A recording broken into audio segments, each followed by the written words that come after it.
Hi friends, ఈరోజు నేను పండు మిర్చి పచ్చడి నూరుతున్నా. ఇవి 1/2 కేజీ. ఇవన్నీ శుభ్రంగా తుడిచి పెట్టుకున్నా.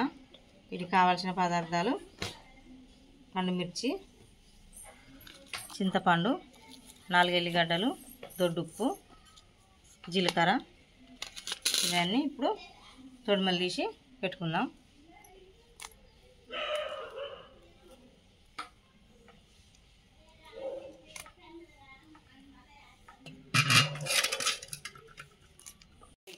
ఇలా మిక్సీ గిన్నెలు వేసుకుందాం. కొంచెం జుంచేసుకుందాం.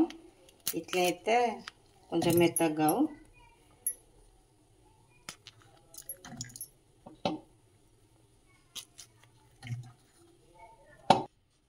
ఇప్పుడు ఎల్లిగడ్డలు పొట్టు తీసి పెట్టుకున్నాం కదా, 4 ఇందులో వేసుకుందాం.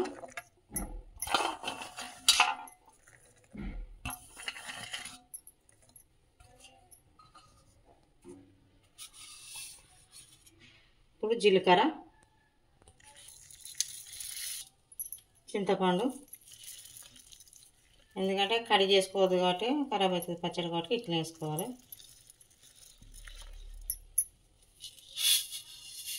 సరిపడా దొడ్డుప్పు,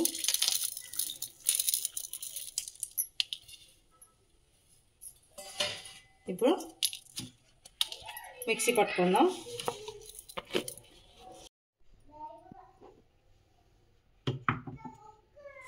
చూడండి, ఇక మెత్తగా అయింది పచ్చడి. ఇప్పుడైతే పచ్చడి నేనైతే తాలింపు వేసుకోవట్లేదు. తర్వాత అవసరం ఉన్నప్పుడు తాలింపు పెట్టుకుంటాం. ఇదంతా ఒక గిన్నెలో వేసుకుందాం.